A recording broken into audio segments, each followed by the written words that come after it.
In the church, we have the vocation of the religious life, of course, as well as marriage. But have you ever heard of the third vocation, as in the single life? Hi, I'm Teresa Tomeo, co-host of the Catholic View for Women, and welcome back to our program. We are actually going to be doing 2 segments on the third vocation, the single life, and I'm joined once again, of course, by my co-host, Astrid Bennett Gutierrez, who is a single woman, yes, and also Janet Morana from Priests for Life. And Astrid is the head of Hispanics for Life and also Los Angeles Pregnancy Services. Correct. This is a really interesting topic, and actually this is based on the feedback we received from our pilot program, because many women wrote to us and said they felt like they were sort of out of the mix and really didn't matter, or didn't have a place for them, find a place for themselves within the church, because there aren't too many people talking about the single life. Not at all. Well, I know at Priests for Life, several of our employees specifically was some of that feedback, because they talked about, well, sometime, Discernment, one girl said vocation to be a nun, and she entered in a convent for a short period of time and realized that wasn't where she was meant to be, and then she thought, maybe God's calling me to the married life.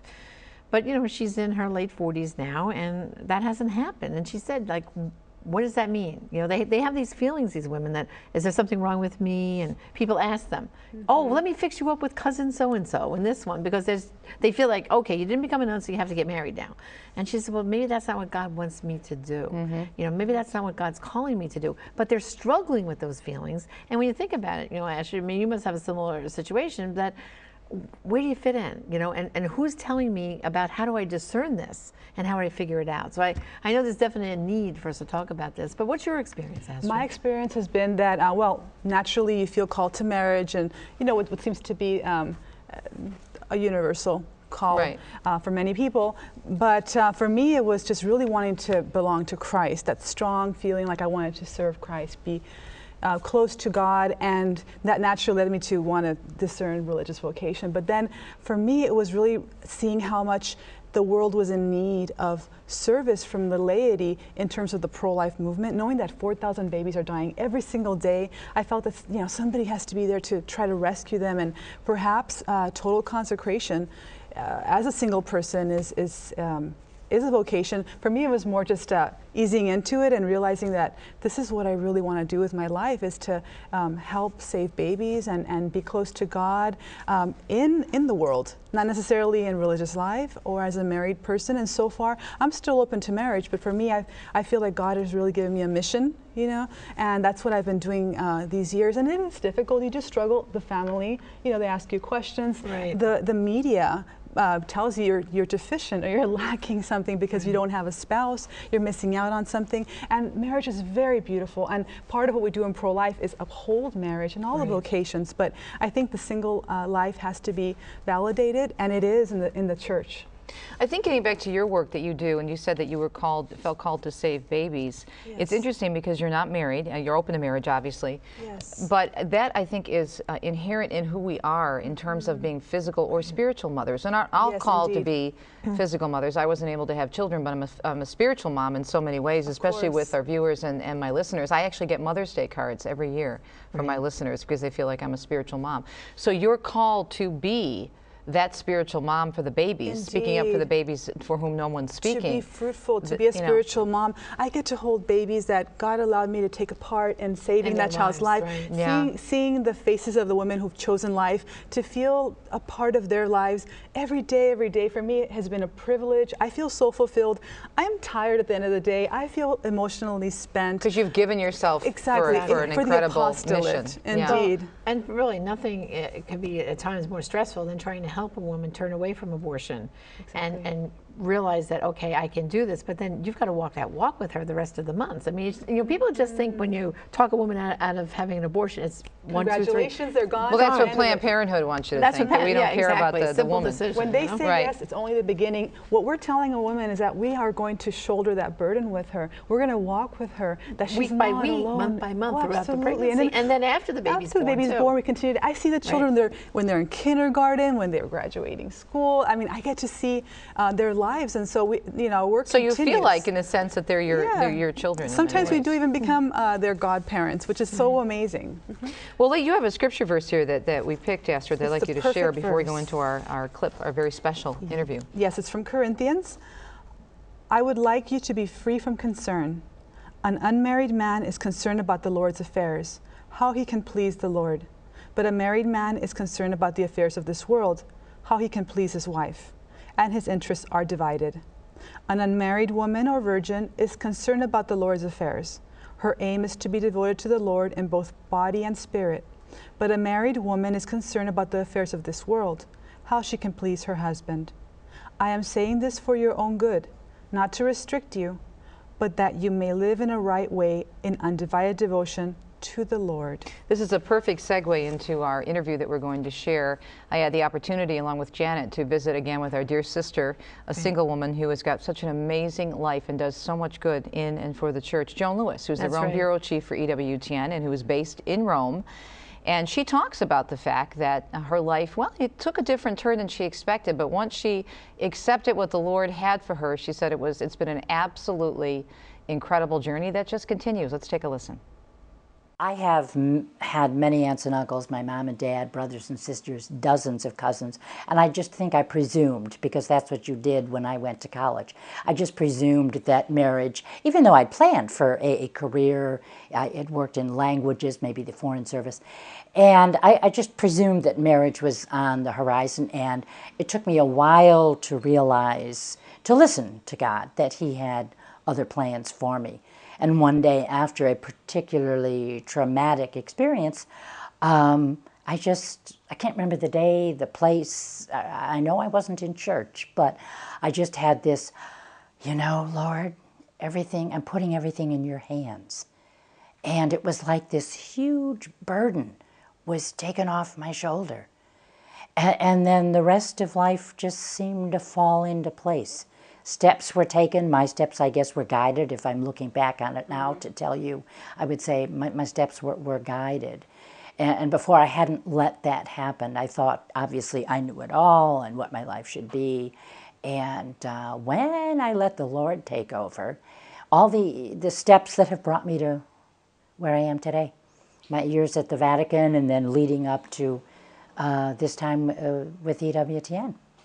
If they can find if they can allow themselves to let someone like the Lord guide their life, and that doesn't mean you sit back and everything's going to fall into your lap. You're still going to have to work and make things happen, but you can be immensely happy not being married. I didn't know that for a while. I saw the happiness in my parents' marriage, in all of my aunts and uncles and cousins. And right now, I don't have that, never did, but I do have 9 gorgeous nieces and nephews, 17, one just born, I think it's a month or two ago, 17 great nieces and nephews. And my life is filled by those relationships, but also by the relationships I have here in Rome, friends, and elsewhere. I mean, all over America. I could get a car, start out in New York, and probably drive for 6 months, zigzagging across America to be with friends that I've made through my work with the church. The same thing in Rome, my links to my parish here. I have a very full, active life in my parish. And I have wonderful ties, and have had for over 20 years, with the North American College, our seminary in Rome. And the young seminarians that come in, they're like my guys. Mm-hmm. And it's wonderful. And I personally have great fulfillment. I have had for decades. Don't have my own little ones or big ones that are going to go on and carry my name or a married name, but huge satisfaction. And I think you have to allow yourself to that. I didn't close myself off by saying, this is what I want, and if I don't get it, you know. I never was angry or had a problem, or just, okay, this is what life dealt me, and this is a hand, and it's a beautiful hand, and it's made me very, very happy. But you do have to be open to it. I've had people come up to me and ask me, do you ever have any problems in life? You're always smiling. I've had strangers smile back at me. I guess I smile a lot when I'm walking down the street. I am a very happy person. I have so many reasons to be happy. Most of those reasons have names. They're my family, they're my friends, they're my faith. And if I was going to write a book about my life, I don't suppose that'd be an original title, but it would be Faith, Family, and Friends. I love working hard. I've always worked hard. That's just something my mom and dad passed on to me, I think. But it's never ever been a burden. I loved school. I love, this is going to sound so dumb, I love housework. I love my home. I love opening my home up to people. It can be house guests, I have many, many dinner parties. And I'm surrounded by wonderful people. And just the joy of preparing a meal, setting the table, putting the flowers out, knowing that I'm going to bring together a certain group of people, and it's going to be a wonderful, exciting, stimulating evening, and an evening of learning and laughter and so many things. So I wake up in the morning excited about, the very minute I put my feet on the floor and start going to the kitchen to make breakfast. And the most beautiful thing for me that he ever wrote for me as a woman was his letter to women. In 1995, I was on the Vatican delegation to go to Beijing for the conference on women in September of 95. And just before that, he wrote this beautiful letter. And he thanked literally every woman alive, because he thanked teachers. He thanked mothers. He thanked nurses. He thanked women who bake bread. I mean, whatever your job was in life as a woman, there was no one that he forgot. And he talked about the nurturing and educative nature of women. He called it women's genius. And of course, naturally, I think he's totally right on that. He really hit a bullseye with that phrase. But that's what he felt. And this is a man who grew up within families. Right. He saw mothers nurture and educate and maybe just be a housewife. And that's not a good word to say just, because a housewife can go to bed just, dropping dead with fatigue at night because of what they do during the day. With kids and with a family. Our very own Joan Lewis from EWTN, and what a beautiful interview. I loved her comments, but she could start on one end of the country in New York and go all the way over to California and zigzag and have all these different friends, and what a full life. So when we come back, we're going to talk a little bit more about what Joan had to say, and then we'll also share with you some ideas if you're single and you're wondering what the Lord has in store. Our spiritual director, Father Frank Pavone, has given us some great tips on discerning your vocation in life, if it is the first vocation of religious life, marriage, or maybe even the single life. We'll be right back. Stay tuned as we continue with another edition and segment of the Catholic View for Women here on EWTN.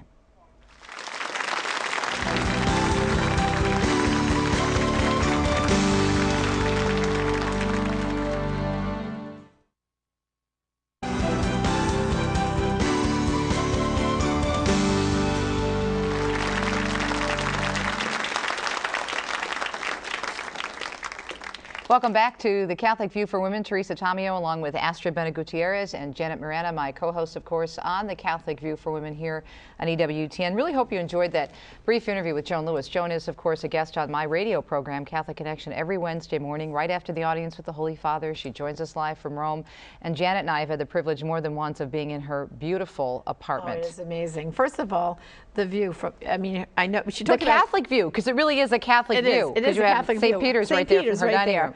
But she talks about her entertaining and her dining room table. Next time, Ashley, we'll have to bring you over. You have the pleasure of it.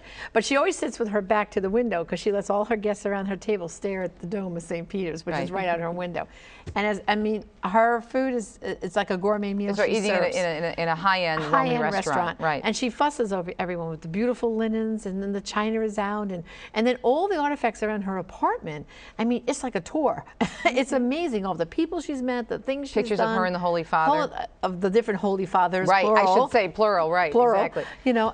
It's just amazing. And she's such a gracious host. You just email her you're coming to Rome, and so many people have stayed at her home, dinner parties from cardinals to bishops.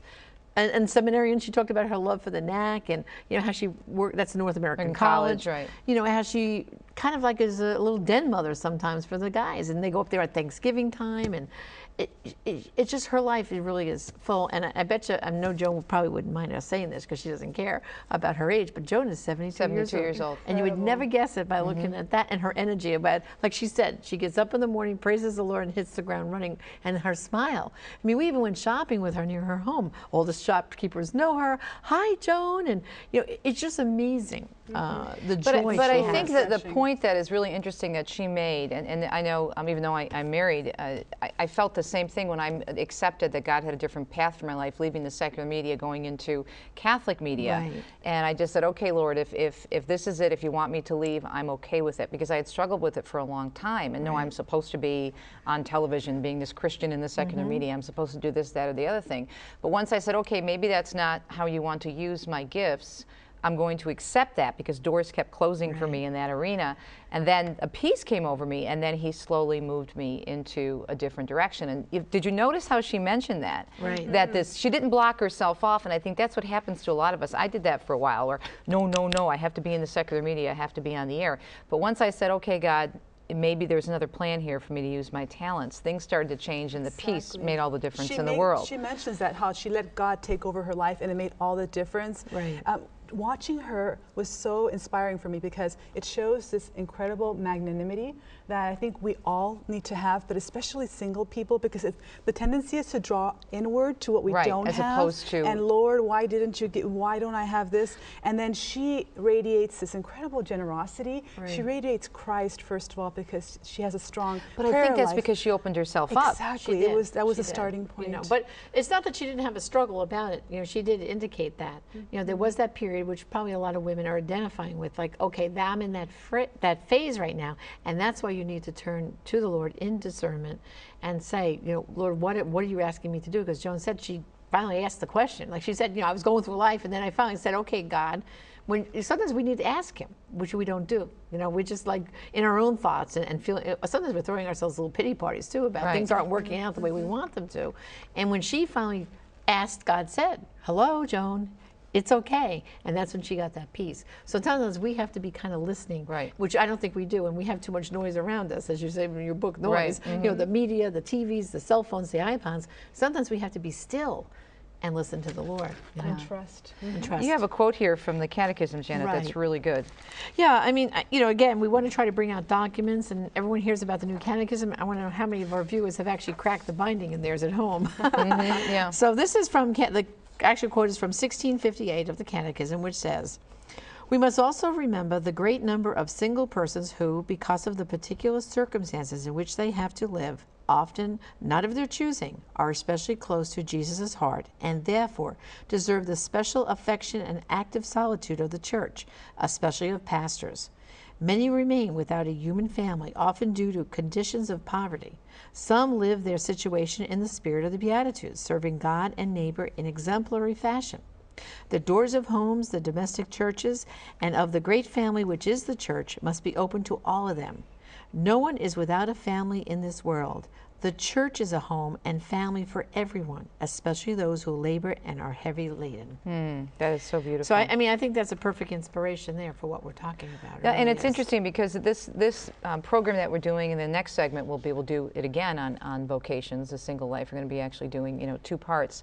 But I think it's actually beautiful because it gives people a chance to kind of reflect on this whole situation and look at things a little bit differently. Okay, what is God trying to tell me? And so what we're trying to do in these programs is help you through that process, the discernment process. And we have a wonderful spiritual director, Father Frank Pavone, and we sought his advice on this as a priest and a spiritual director himself. And he says that when God calls someone to a particular mission, he gives a desire, the ability, and the opportunity. One's desires, so what you're feeling in your heart, if God put a desire on your heart for something, may not necessarily be in conflict with God's will. In fact, it is precisely through those desires that God may be revealing his will for your life. So what does that mean? Well, in my case, for example, I wanted to be on the air. Right. Now, God gave me that desire when I was in the third grade. Third grade with that Third microphone. grade, and Sister Lucinda handed me the microphone and put me on stage. That was it. I was done. And so when I started to struggle in my career, I was thinking, well, wait a minute. What's going on here? Is this what I'm supposed to do? But God put the desire and gave me the talent. I just had to kind of redirect it and redirect it. But Father goes on to point out, John 1, the following account clarifies discernment. These 2 disciples wanted to have a conversation with Jesus on the road to figure out if they should be with him. But Jesus simply tells them, come and see. Sometimes we have all the information we're going to get through thinking and talking and are at the point where we simply have to keep walking and get more clarity through the experience of trying out a particular way of life. I love it. In other words, walking forward in faith. Well, taking the next best step. Right, you know? right. And so he refers to this journey that the disciples are on. The next day, John was there again with 2 of his disciples. When he saw Jesus passing by, he said, "Look, the Lamb of God." When the 2 disciples heard him say this, they followed Jesus. Turning around, Jesus saw them following and asked, "What do you want?" They said, "Rabbi," which means teacher, "where are you staying?" "Come," he replied, "and you will see." So they went and saw where he was staying and spent that day with him. It was about the 10th hour. So that whole invitation to come and see. He's not going to give us the big picture all at once. No, he's going to say, okay, yes. just journey, walk with me a little bit now.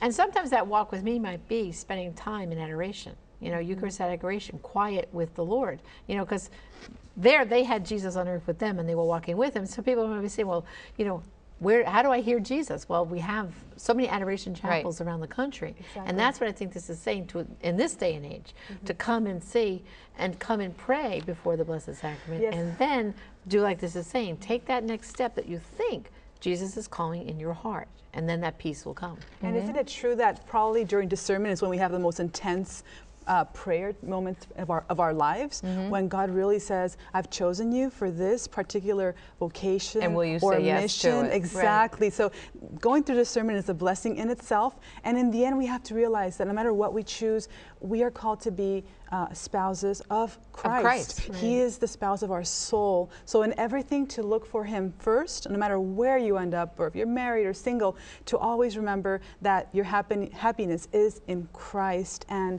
you know, being in adoration, it's one of the most, not the most sublime thing that you could be doing is being in prayer, receiving communion every day. What a blessing. So single people that have time should go and look for Christ, spend more time with him, and he is going to fill you and make you happy. Come and see, as Indeed. it tells us in the Gospel. Now you have some more discernment tips that we want to pass on. So 2 other points to keep in mind from Father Pavone. He says, God will deal with us in a similar pattern as he has done in the past.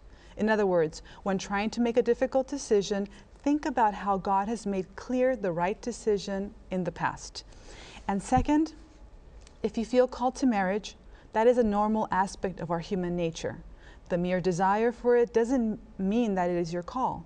But if you feel you may be called to religious life, presume that you are, because it requires a special grace to feel the attraction to that. That's beautiful. Yes. I'd like us to close. We only have about 4 minutes left with another one of my favorite documents. I mentioned in previous shows that I really loved JP2's Dignity of Women, or Mulieris Dignitatem, on the dignity and vocation of women. But Joan actually quoted in her interview, she talked about this letter, the papal letter to women, which was from JP2, the same time of the 1995 Beijing Women's Conference, which was very controversial. And so here was John Paul II presenting a much different view of the world for women, from the Catholic view, as we like to say.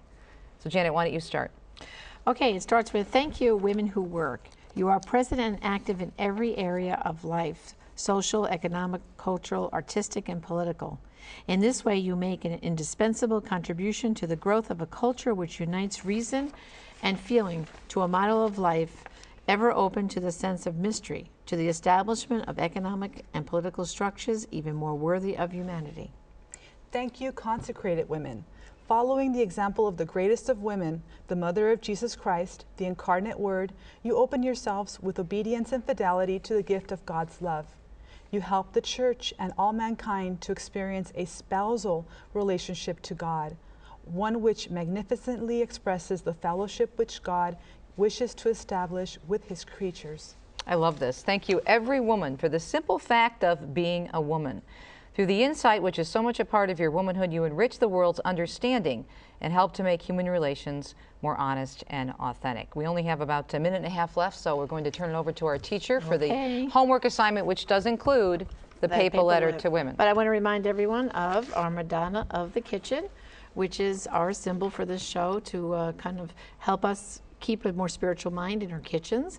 And of course, the homework assignment is to read in its entirety John Paul II's papal letter to women, which will be on our website, thecatholicviewforwomen.com, which also will have discussion questions for the topic of this show, and we really encourage the women to read the document and get together with your friends and talk over these issues, because that's sometimes how you have more clarity, is to talk among friends. You know, last year when we had the pilot program, we actually had a lot of different groups that were having these Catholic View for Women gathering parties. They would have a launch party, and they would meet, you know, once a week and really discuss the topics. I actually went to one in suburban Detroit, in the Archdiocese of Detroit. So this would be a great thing really to talk about with women, the papal letter to women, and to get an understanding of really, again, as we're stressing on this program, the true Catholic view for women is not one of oppression, but one of true freedom and liberation.